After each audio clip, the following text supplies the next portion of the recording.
दोस्तों, steno help PP में आप सभी का स्वागत है। दोस्तों, आज की वीडियो में हम बात करेंगे, कुछ नई सीरीज़ हम आपके लिए लेके आए हैं जिसमें हम बात करने वाले हैं 99 एवरग्रीन ग्रामर रूल्स। आपकी स्क्रीन में आपको नज़र आ रहा होगा। ग्रामर के हम ऐसे 99 रूल्स की बात करेंगे जिनका यूज़ आप हर एग्ज़ाम में देखेंगे, चाहे वो एसएससी स्टेनो हो, चाहे सीजीएल हो, चाहे सीएचएसएल हो, चाहे एमटीएस हो, चाहे बैंक पी हो। इन सब में इसके रूल दिखते हैं और काफ़ी गोल्डन रूल्स हैं। अगर आप इनको फॉलोअप करेंगे, इन्हें समझ लेंगे अच्छी तरीके से, तो आपके 70 to 80% जो एरर से रिगार्डिंग क्वेश्चन है वो इसी मात्र वीडियो को देखने से ही सॉल्व आउट हो जाएंगे। तो आशा करता हूँ आप ध्यान से सुनेंगे। अगर हमारे चैनल में नए आए हैं तो प्लीज़ चैनल को लाइक, सब्सक्राइब, शेयर जरूर कर लीजिए और बेल आइकन को दबाना मत भूलिएगा। सबसे पहले हम आज की क्लास में बात करेंगे यूजेस ऑफ एडवर्ब्स। आपकी स्क्रीन में आपको नज़र आ रहा होगा यूजेस ऑफ एडवर्ब। एडवर्ब का यूज़ किस तरीके से किया जाता है, देखिए पहले मैं आपको टॉपिक वाइज बताऊंगा, फिर उसके जो जो रूल्स हैं वो आपको नीचे दिखाऊंगा। तो ए नंबर पे आपका यूजेस ऑफ एडवर्ब्स। देखिए इसका पहला पॉइंट क्या है यूजेस ऑफ एडवर्ब का। एडवर्ब का यूज़ कहाँ पर किया जाता है? सबसे पहले इसका यूज़ किया जाता है वर्ब को मॉडिफाई करने के लिए, एडजेक्टिव को मॉडिफाई करने के लिए, या अनदर एडवर्ब को मॉडिफाई करने के लिए आप किसका यूज़ करेंगे? आप एडवर्ब का यूज़ करते हैं। जैसे एग्जाम्पल आप देखेंगे, सी राइट्स वेरी केयरफुल। सी राइट्स वेरी केयरफुल, इसका मीन्स क्या है? देखिए सी राइट्स वेरी केयरफुल, यहाँ पर केयर वेरी लगा है, वेरी आपका एडवर्ब है, वेरी आपका एडवर्ब है, तो केयरफुल यहाँ पर देखिए केयरफुल लगा है, तो यहाँ पर केयरफुल नहीं होगा। सी राइट्स वेरी केयरफुली, यहाँ पर आपकी एडवर्ब आएगी केयरफुली। इस चीज़ को ध्यान रखिए। तो जो आपका वेरी है, वेरी आपका एडवर्ब है, तो एडवर्ब को भी आपको क्वालिफाई करने का काम कौन करेगा? आपका दूसरा एडवर्ब काम करेगा। तो इस चीज़ को ध्यान रखिएगा। टू मॉडिफाई, किसी वर्ब को मॉडिफाई करने के लिए या एडजेक्टिव को क्वालिफाई करने के लिए, अनदर एडवर्ब को क्वालिफाई करने के लिए हम किसका यूज़ करते हैं? एडवर्ब का यूज़ करते हैं। ठीक है, आशा करता हूँ समझे होंगे। देखिए carefully is an adjective which can not modify the adverb very. ठीक है, therefore carefully adverb must be used to place in adjective careful. आशा करता हूँ इतना समझ गए होंगे। ठीक, नेक्स्ट है आपका too, TOO। Too means more than required and it is use with unpleasant adjective. So we can not use too glad, too happy, too pleasant और टू हेल्थी। जो पॉइंट नंबर 2 है काफ़ी इंपॉर्टेंट है। Point number 2 जो TOO है, ये आपका unpleasant adjective है, अनप्लीजेंट एडजेक्टिव है। तो इसका यूज़ आप हैप्पीनेस वाली चीज़ों में नहीं करेंगे। जहाँ पर खुशी हो, जहाँ पर पॉजिटिव हो, वहाँ पर आप इसका यूज़ नहीं करेंगे। TOO, ये वाला 2 आपका, इसका मीन होता है अनप्लीजेंट एडजेक्टिव है ये, तो इसका यूज़ आप यहाँ पर नहीं करेंगे। तो इन्होंने लिखा है so you can not use too glad, too happy, too pleasant और टू हेल्थी। एग्जाम्पल के तौर पे आप देखिए, I am too glad to meet you. देखिए किसी से मिलना खुशी की बात होगी, अनप्लीजेंट तो होगा नहीं। तो इसके लिए क्या होगा? I am very glad to meet you. TOO का यूज़ नहीं होगा, क्योंकि TOO किसके लिए है? ये आपका जो TOO ये अनप्लीजेंट के लिए यूज़ होता है, जबकि ये यहाँ पर सिचुएशन पूरे सेंटेंस में क्या है? आपकी प्लीजेंट सिचुएशन है, तो इसलिए यहाँ पर TOO का यूज़ नहीं होगा, वेरी का यूज़ होगा जो यहाँ पर सुटेबल होगा। तो करेक्ट आपका क्या होगा? Very. I am very glad to meet you. आशा करता हूँ 2 पॉइंट समझे होंगे।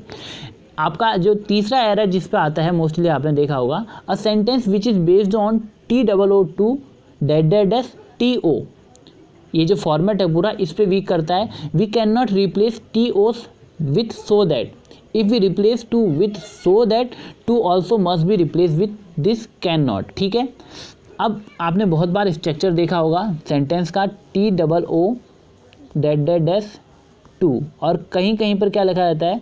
TOO so that. तो जो हमारा ये सो दैट वाला है, ये आपका गलत माना जाता है, ये नहीं माना जाएगा।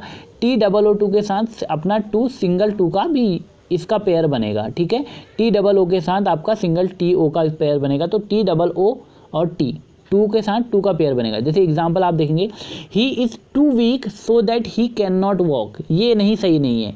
क्यों?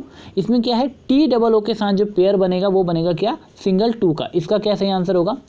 ही is too weak to walk, he is too weak to talk, he is too weak to talk, या he is too weak to walk। ठीक है, तो यहाँ पर टू के साथ आपका टू का पेयर बनेगा। या हम कह सकते हैं he is so weak सो और दैट का पेयर बनेगा या टी डबल ओ और टू का पेयर बनेगा। आशा करता हूँ आपको ये पॉइंट नंबर 3 भी आसानी से समझ में आ गया होगा। काफ़ी इजी मेथड से आपको समझाने की कोशिश करी गई है।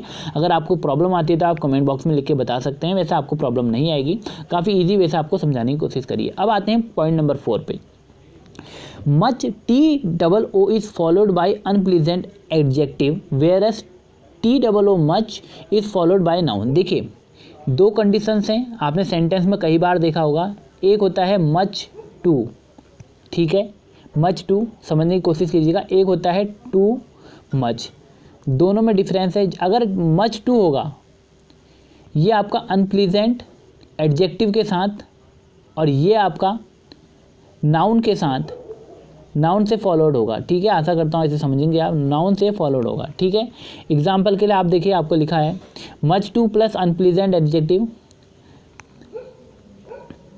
देखिए ये लिखा है much two plus unpleasant adjective और टू मच प्लस नाउन, ठीक है। कई बार एरर कैसे आते हैं, ऐसे आते हैं। एग्जाम्पल के तौर पे देखिए, his failure is too much painful for मी, आपको दे देगा ऐसे ऐसे ऐसे, तो आपको सेलेक्ट करना है his failure is too much painful for मी। इसमें क्या होगा देखिए, फाइंड आउट करिए। तो आपको मैंने अभी बताया, ये देखिए टू मच और यहाँ पर पेनफुल है, ठीक है, टू मच और यहाँ पर पेनफुल है, तो यहाँ पर क्या सही होगा, his failure is much too painful for me. यहाँ पर क्या आएगा, मच टू आएगा। देखिए मच टू मैंने आपको बताया था, मच टू कहाँ पर यूज़ होगा, अनप्लीजेंट एडजेक्टिव। जो पेनफुल क्या है, पेनफुल आपका क्या है, पेन क्या है, पेनफुल क्या है आपका एडजेक्टिव है। जो कैसा एडजेक्टिव है, अनप्लीजेंट एडजेक्टिव है।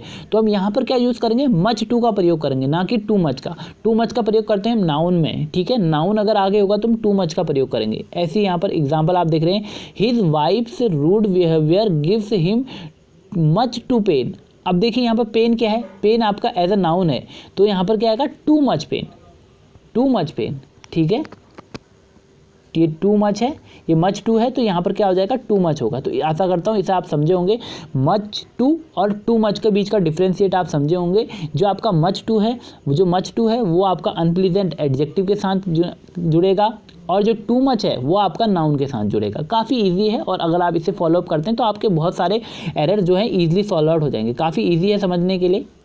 नेक्स्ट आता है आपका quite and all are not use together. Quite और ऑल दोनों एक साथ कभी यूज़ नहीं होंगे, इस चीज़ को ध्यान रखिएगा। Example, he is quite all right, कई बार आपने सुना होगा, ऐसा गलत कहना है, but he is quite right सही है। ही इज़ क्वाइट राइट सुपरफ्लस हो गया, ये इसका यूज़ नहीं होगा, इस चीज़ को ध्यान रखिएगा। तो एक इनमें से हट जाएगा, जो हटेगा वह है आपका ही इज़ क्वाइट राइट, आपका सही होगा, ठीक है। ही इज़ क्वाइट राइट आपका बिल्कुल सही होगा, ठीक है। आशा करता हूँ आप समझ गए होंगे। या ही इज़ ऑल राइट, दोनों में से कुछ भी का यूज़ कर सकते हैं। ही इज़ ऑल राइट या ही इज़ क्वाइट राइट, दोनों में से किसका यूज़ कर सकते हैं, आप समझ गए होंगे। नेक्स्ट है नंबर 6, ए और an plus fairly plus adjective plus noun plus a plus adjective for example. देखिए दो चीज़ों के यहाँ आपके सामने एग्जाम्पल देखने को मिला होगा। एक आपको दिख रहा है a fairly good book, a fairly good book. दूसरा एग्जाम्पल है आपका रेदर और डिफ़िकल्ट प्रॉब्लम, रेदर और डिफ़िकल्ट प्रॉब्लम। अब देखिए पहला आपका स्ट्रक्चर क्या कहता है, अ होगा प्लस आपका फेयरली होगा प्लस एडजेक्टिव हमारे पास गुड है प्लस आपका क्या है, नाउन होना चाहिए, ठीक है। या तो हम ये स्ट्रक्चर यूज़ कर सकते हैं, या हम स्ट्रक्चर यूज़ कर सकते हैं rather plus a plus adjective example, ठीक है। देखिए जब भी प्लीजेंट एडजेक्टिव होगा, जब भी प्लीजेंट एडजेक्टिव होगा, हम रेदर को हम जब भी आपका प्लीजेंट होगा, we can not use pleasant adjective with rather and unpleasant adjective with fairly, ठीक है। अगर फेयरली होगा तो अनप्लीजेंट एडजेक्टिव का यूज़ नहीं होगा, और अगर रेदर होगा तो प्लीजेंट एडजेक्टिव का यूज़ नहीं होगा। जैसे क्या है, देखिए आपको प्लीजेंट एडजेक्टिव क्या दिख रहा है, गुड, गुड दिख रहा है प्लीजेंट, तो इसके साथ हम रेदर यूज़ नहीं कर सकते, और रेदर गुड बुक नहीं कहेंगे और फेयरली गुड बुक कहेंगे, ठीक है। क्यों, प्लीजेंट एडजेक्टिव के साथ आपका फेयरली का यूज़ किया जाएगा, और जो स्ट्रक्चर रहेगा वो पहले आएगा फिर फेयरली आएगा। जबकि अगर नेगेटिव या अनप्लीजेंट रहता है तब हम बात करते हैं rather plus a plus adjective, ठीक है। जैसे एग्जाम्पल है रेदर और डिफ़िकल्ट प्रॉब्लम। आशा करता हूँ नंबर 6 भी आपको समझ में आया होगा। एग्जाम्पल देखिए यहाँ पर लिखा है ही वॉज और रेदर गुड बुक। अब क्या है, रेदर है, आप देख रहे होंगे he was a rather good book. Good क्या है आपका? प्लीजेंट है। गुड क्या है आपका? प्लीजेंट है। गुड प्लीजेंट है तो इसके साथ रेदर का यूज़ तो होगा नहीं, ठीक है, तो इसके साथ क्या होगा? फेयरली का यूज़ होगा, ठीक है। फेयरली, प्लीजेंट के साथ फेयरली का यूज़ होगा, अनप्लीजेंट के साथ रेदर का यूज़ होगा। जो स्ट्रक्चर रहेगा उसमें रेदर और गुड बुक आएगा, और प्लीजेंट होगा तो अफेयरली गुड बुक आएगा, ठीक है। आशा करता हूँ समझे होंगे। नेक्स्ट है आपका enough when used as an adverb is preceded by a positive degree adjective और एडवर्ब। जो इनफ वर्ड है, जैसे एग्जांपल में आप देख रहे होंगे he is greater enough to pardon you. जो ये इनफ वर्ड है ये जब भी यूज़ होगा ये पॉजिटिव डिग्री के साथ यूज़ होगा। जो एडजेक्टिव की डिग्री है, जैसे यहाँ पर आपकी ग्रेटर डिग्री है तो इसकी पॉजिटिव डिग्री के साथ ये यूज़ होगा, ना कि आपकी कंपैरेटिव, ना कि सुपरलेटिव। इनफ यूज़ होगा तो आपका यूज़ होगा सिर्फ और सिर्फ किसके साथ? पॉजिटिव डिग्री एडजेक्टिव के साथ यूज़ होगा। इसे समझने की कोशिश करते हैं। देखिए he is great enough to, अगर इनफ का यूज़ करा है तो he is great enough to pardon you. तो इसमें ग्रेट क्या है? आपका पॉजिटिव डिग्री है, ना ही कंपैरेटिव है, ना ही आपका सुपरलेटिव है। तो जब भी हम एडवर्ब की तरह यूज़ करेंगे, इस चीज़ को ध्यान रखिएगा, जो आप इनफ का यूज़ करेंगे अगर एडवर्ब की तरह यूज़ कर रहे हैं, अगर आप किसी और फॉर्म की तरह यूज़ कर रहे हैं, एडजेक्टिव की तरह यूज़ कर रहे हैं, तब थोड़ा पॉसिबल है कुछ चेंजेस आए।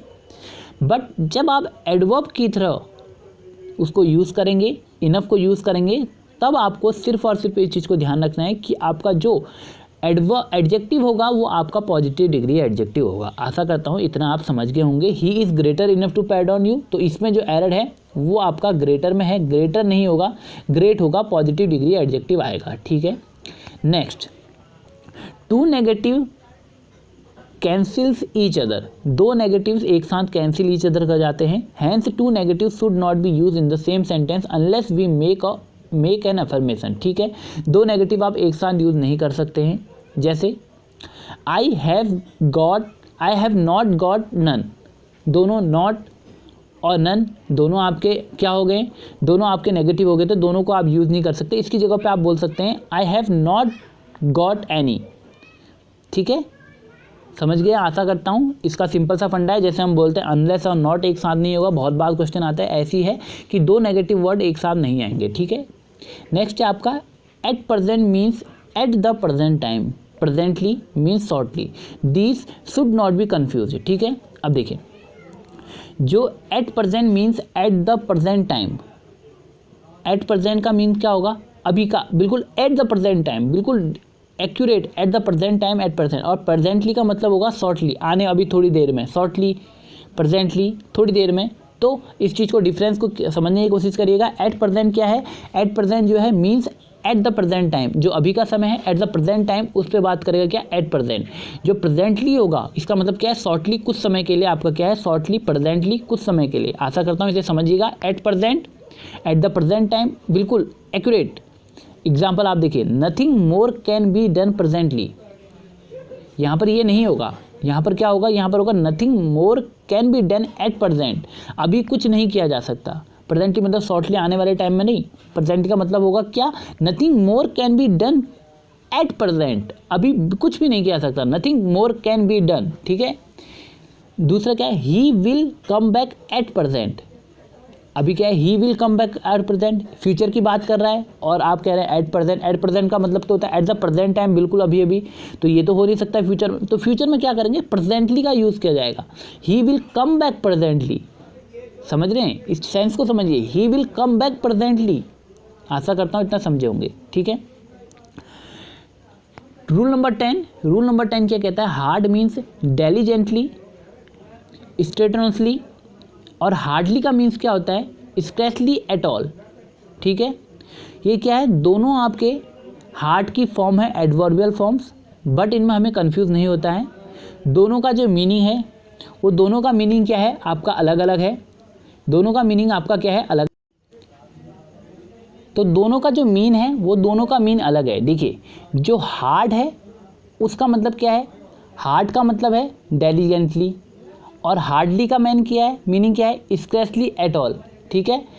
हार्ड का मतलब हो गया कि लगन से बिल्कुल आप काम कर रहे हैं, किसी को हार्ड वर्क कर रहे हैं, लगन से काम कर रहे हैं। बट हार्डली का मतलब क्या हो गया, नेगेटिव मीन्स आ गया। इसका मतलब क्या है, मुश्किल से, स्क्रैचली एट ऑल, मुश्किल से किसी काम को करते हैं। दो these two adverbial forms of hard must not be confuse, इन दोनों में आपको कन्फ्यूज नहीं होना है। दोनों ही हार्ड की फॉर्म है, एक हार्ड है, एक आपका हार्डली है, ठीक है। एग्जाम्पल आप देख सकते हैं, he tried hardly to win the race, he tried hardly to win the race. आप कह रहे हैं, वो कह रहा है कि अपने, उसने सेंस को समझिए, वो कहना चाह रहा है कि he tried hardly to win the race, उसने विन, रेस को जीतने के लिए हार्डली करा, मुश्किल से, या उसने बड़ी लगन से करा, तो इसलिए he tried hard to win the race.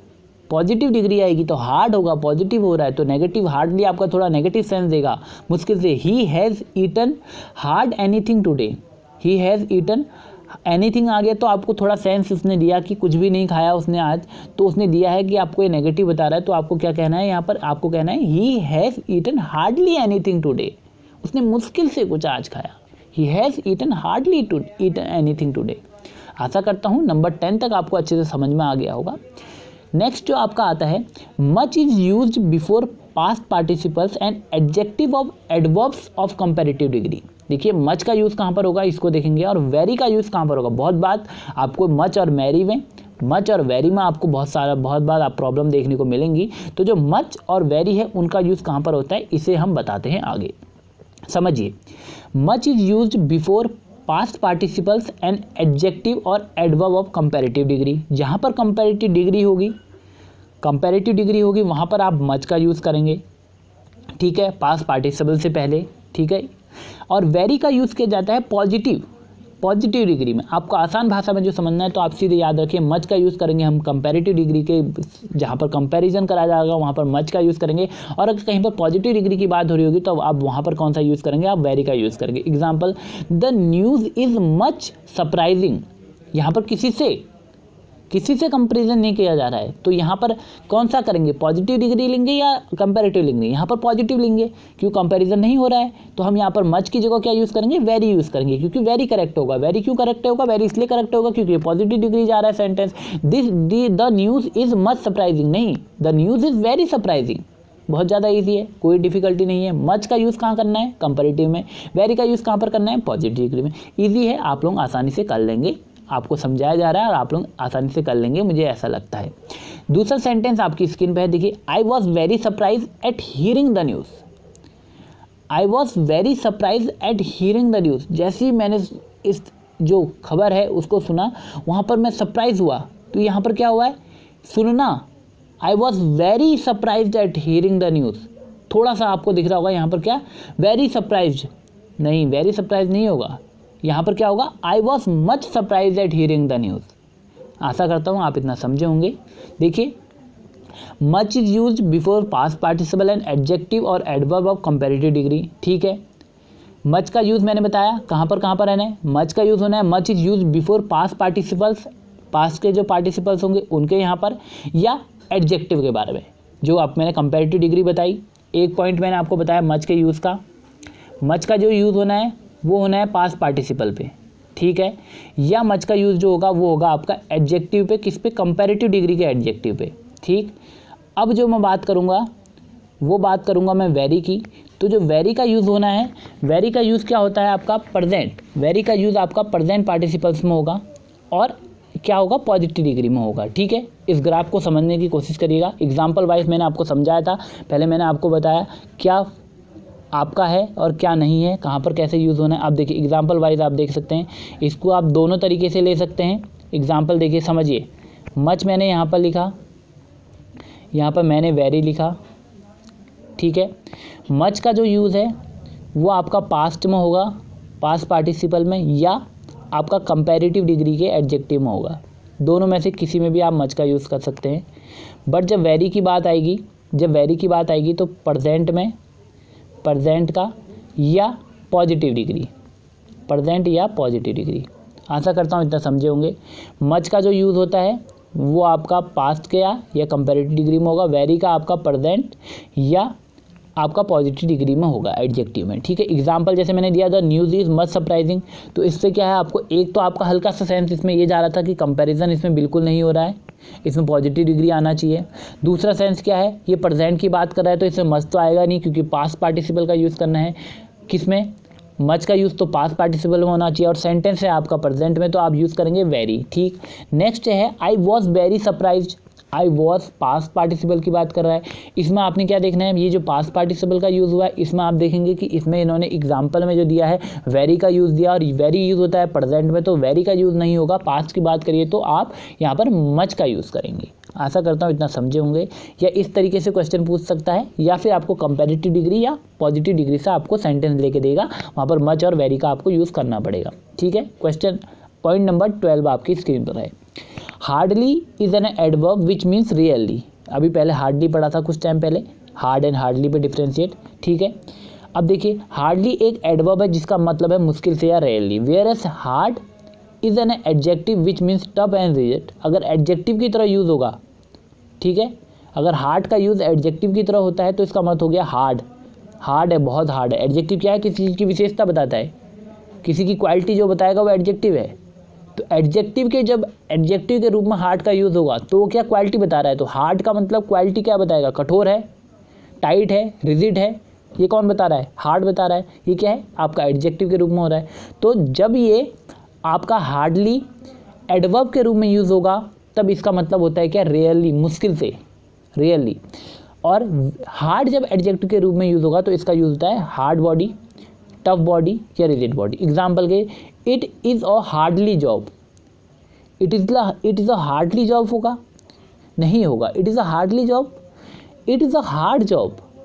ये थोड़ी टफ जॉब है, थोड़ी टफ जॉब है। जैसे कहता है कि आपके जो वर्क प्रोफाइल है वो क्या है, जैसे मैं वर्क प्रोफाइल की आपको वीडियोस प्रोवाइड करा रहा हूँ, income tax, CBIC, ministry of external affairs, तो आप देखेंगे कि इसमें किसमें थोड़ा सा काम ज़्यादा रहता है, थोड़ा सा टफ है, थोड़ा सा हार्ड जॉब है। कौन सी, मैं कहूँगा CBIC की, थोड़ा सा वर्कलोड थोड़ा सा ज़्यादा है, थोड़ा हार्ड है। ठीक है, but it is a hardly job, hardly job नहीं आएगा। ठीक है, आशा करता हूँ समझे होंगे आपको। नंबर 13 आपका जो है, ago is always used with past indefinite tense. So if ago is used in a sentence, the sentence must be in the past indefinite tense. ठीक है, जो अगो का यूज़ होता है हमेशा याद रखिएगा, अगो का जो यूज़ होगा वो पास्ट इंडेफिनिट टेंस में होगा। ठीक है, अगर अगो का यूज़ कभी भी सेंटेंस में होगा तो वो सेंटेंस हमेशा पास्ट इंडेफिनिट टेंस में होगा। ठीक है, ये चीज़ें आपकी कहाँ पर ध्यान देंगी, ये चीज़ें आपकी क्लोज टेस्ट में बहुत ज़्यादा यूज़फुल होने वाली है। कि क्लोज टेस्ट में आपसे पूछेगा कि आपको अगो वहाँ पर क्लू दिया होगा, तो अगर आपसे वर्ब की फॉर्म पूछेगा तो आपकी वर्ब की फॉर्म प्रेजेंट नहीं लगानी है, आपको पास्ट लगानी है, क्योंकि अगो हमेशा यूज़ होगा कहाँ, पास्ट में। तो इस चीज़ को ध्यान रखिएगा कि ये सारी चीज़ें जो रूल्स हैं ये आपके एरर के साथ साथ आपके क्लोज टेस्ट, आपके पैराजम्बल्स, आपके PQRS वहाँ पर अरेंज करने में भी आपको काफ़ी हेल्प करेगा। तो इस चीज़ को ध्यान से देखिएगा, ध्यान से समझिएगा। इसकी जो PDF है मैं आपको जब ये सेशन खत्म हो जाएगा, 99 कवर हो जाएंगे, तो आपको मैं अपने टेलीग्राम ग्रुप में प्रोवाइड करा दूंगा। टेलीग्राम ग्रुप की लिंक मैंने नीचे डिस्क्रिप्शन में प्रोवाइड करा रखी है, आप वहाँ से उसे ज्वाइन कर सकते हैं। ठीक है, अब अगो को समझिए। अगो का यूज़ हमेशा पास्ट इंडेफिनिट टेंस में यूज़ होगा, तो कभी भी अगो का यूज़ आपको दिखता है, देखिए एग्जाम्पल आपको दिख रहा है, he has come a month अगो। अगो आया, अ मंथ आया, हैज़ कम।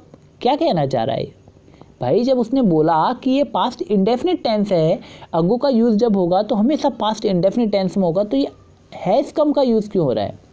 यहाँ पर आएगा he came a month ago, past came, he came a month अगो।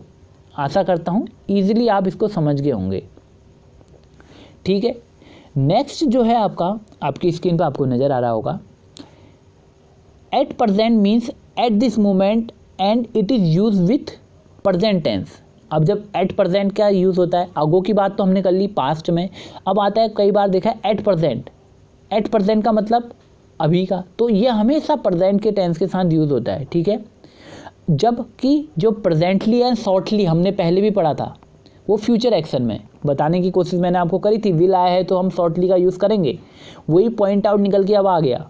वही पॉइंट क्या कह रहा है, अगर एट प्रेजेंट है तो वो प्रेजेंट टेंस को ही डिनोट करेगा कि एट अ प्रेजेंट टाइम, अभी का प्रेजेंट टाइम में अगर यूज़ करेंगे तो एट प्रेजेंट का मतलब अभी का, तो एट प्रेजेंट। बट जब फ्यूचर करेगा विल शॉर्टली, ठीक है, विल भी शॉर्टली आता है, आपने सुना होगा जब भी हम न्यूज़ कुछ भी देखते हैं, कोई नाटक देखते हैं तो विल बी शॉर्टली लिख दिया जाता है वहाँ पर कि आने वाला है, तो ये फ्यूचर की बात बता रहा है। तो जब भी हम बात करते हैं एट प्रेजेंट तो ये प्रेजेंट को डिनोट करेगा, प्रेजेंट के सेंटेंस में आएगा। और जब मैं बात करूँगा शॉर्टली या प्रेजेंटली की, तब ये आपके फ्यूचर एक्शन को डिनोट करेगा। आशा करता हूँ आप इतने समझोगे। Example, presently he is in the room, presently he is in the room, presently future नहीं, प्रेजेंटली नहीं आएगा, यहाँ पर क्या आएगा एट प्रेजेंट। क्यों? एट प्रेजेंट क्या है, प्रेजेंट को डिनोट कर रहा है। अभी हमें क्या बताना है, वह कमरे में है, वह कमरे में है तो भाई है ना, पहले से प्रेजेंट है ना, तो वो क्या आएगा एट प्रेजेंट, प्रेजेंटली नहीं, प्रेजेंटली तो फ्यूचर को डिनोट करता है। आशा करता हूँ आसानी से आप इतना समझ गए होंगे। नेक्स्ट जो है आपका अर्ली, एक वर्ड आता है early means just after the beginning of anything and soon means just after a point of time. देखिए अर्ली का क्या है, अर्ली का मीनिंग होता है क्या, just after the beginning of anything, किसी चीज़ की शुरुआत के थोड़ा सा जस्ट आफ्टर, उसे थोड़ा सा देर बाद, किसी भी चीज़ की शुरुआत के थोड़ा सा बाद आप अर्ली का यूज़ करेंगे। और सून का क्या है, जस्ट आफ्टर अ पॉइंट, किसी भी चीज़ का कहीं से भी टाइम दिया उसके बाद का सून। बट जो अर्ली है वो बिगनिंग का, बिगनिंग से थोड़ा सा बाद का जो वर्ड यूज़ करेंगे हम कौन सा करेंगे, अर्ली का करेंगे।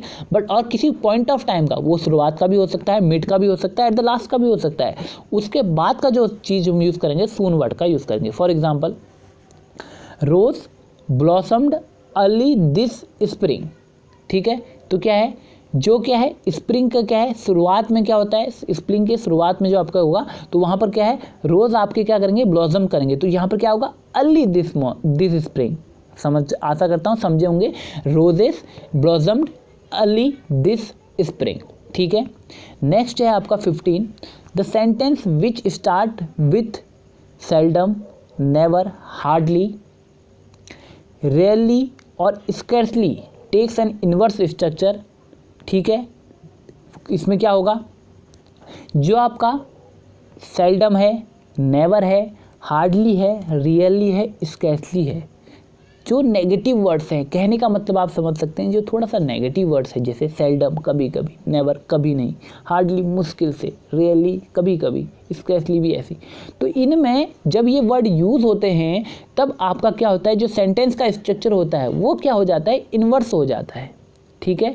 जो नॉर्मल सेंटेंस का स्ट्रक्चर क्या होता है, सब्जेक्ट होगा, वर्ब होगा, ऑब्जेक्ट होगा, बट ये इन्वर्स हो जाता है, वर्ब पहले आ जाती है, सब्जेक्ट बाद में आ जाता है। यहाँ पर समझिए, ये लिखा है नॉर्मल से, जो आपने नॉर्मल जो है, नॉर्मल जो स्ट्रक्चर रहेगा वो सब्जेक्ट रहेगा, वो वर्ब रहेगा, वो ऑब्जेक्ट रहेगा। बट जब रेयरली, स्कैर्सली, सेल्डम, इनसे सेंटेंस स्टार्ट होंगे, जैसे मैं बात करता हूँ, लिखा है seldom, seldom I had, seldom से वर्ड स्टार्ट हो रहा है तो ये इन्वर्स हो जाएगा, पहले क्या आएगा, वर्ब, इन्वर्स हो जाएगा, तो पहले वर्ब फिर सब्जेक्ट फिर ऑब्जेक्ट, जो भी है आगे आते रहेगा। अब यहाँ पर सेल्डम है तो seldom I had seen such a beautiful sight, नहीं, सेल्डम हैड आई, क्यों, इन्वर्स हो जाएगा। आशा करता हूँ समझे होंगे। नेक्स्ट है आपका टॉपिक नंबर 16, पॉइंट नंबर 16 या रूल नंबर 16 आपका ये, inversion is also use in a sentence which start with there, away, out, up, indoor, outdoor and main verb और auxiliary verb plus main verb is use before the subject, ठीक है। ये भी वही है जैसे स्कैर्सली और रेयर, इनके जो सीरीज है उसमें इन्हें भी जोड़ लीजिए कि जो वर्ड जैसे हियर आया सेंटेंस में, दियर आया, अवे आया, आउट आया, अप आया, इंडोर, आउटडोर आया, तो ये क्या है, ये भी आपके क्या है, सेंटेंस को इन्वर्स करते हैं। Example, away Sita went, away Sita went, अगर अवे स्टार्टिंग में आ गया है या हियर स्टार्टिंग में आ गया है, जैसा आप देख रहे होंगे यहाँ पर, जैसे मैंने आपको बताया स्कैर्सली, रेयरली, सेल्डम, इस टाइप के नेगेटिव वर्ड्स आएंगे तब भी इन्वर्स होगा। और जब here, there, away, out, up, indoor, outdoor, इस टाइप के कुछ गिने चुने वर्ड आते हैं, एग्जाम में भी यही वर्ड आएंगे, इससे ज़्यादा नहीं आते हैं, इनको आप रट लीजिएगा। Here, there, away, out, up, indoor, outdoor, इस टाइप के वर्ड आते हैं। तो अगर स्टार्टिंग में इनसे सेंटेंस स्टार्ट हो रहा है, बीच में नहीं, बीच में कोई प्रॉब्लम नहीं है, अगर स्टार्टिंग में इनसे ही सेंटेंस स्टार्ट हो रहा है तब क्या होगा, इन्वर्जन आ जाएगा। इन्वर्जन मतलब वर्ब पहले आ जाएगी। तो यहाँ पर जो उसने पूछा था, इसने एग्जाम्पल लिया था अवे, तो अवे क्या है, अवे सीता वेंट, नहीं, अवे वेंट सीता, ठीक है, जो सब्जेक्ट है वो बाद में चल जाएगा और वर्ब क्या है, अवे के साथ जुड़ जाएगी, अवे वेंट सीता। आशा करता हूँ आपको यहाँ तक की पूरी क्लास समझ में आ गई होगी। जो हमने पढ़ा पूरा आपका एडवर्ब के जो भी डाउट्स, जो भी सेशंस होने चाहिए, एडवर्ब के जो भी डाउट हो सकते थे वो हमने क्लियर करने की कोशिश करी है। आशा करता हूँ आपके इससे सारे डाउट क्लियर हुए होंगे। अगर आपको कोई भी प्रॉब्लम हो रही है तो आप कमेंट बॉक्स में लिख सकते हैं, या कोई भी आप चेंजेस चाहते हैं हमारे पढ़ाने के तरीके में वो भी बता सकते हैं, आपको कुछ और तरीके से बताया जाएगा। अगर आपको वीडियो अच्छी लगी तो प्लीज़ कमेंट ज़रूर कीजिएगा। मिलेंगे दूसरी वीडियो में। Bye bye, take care.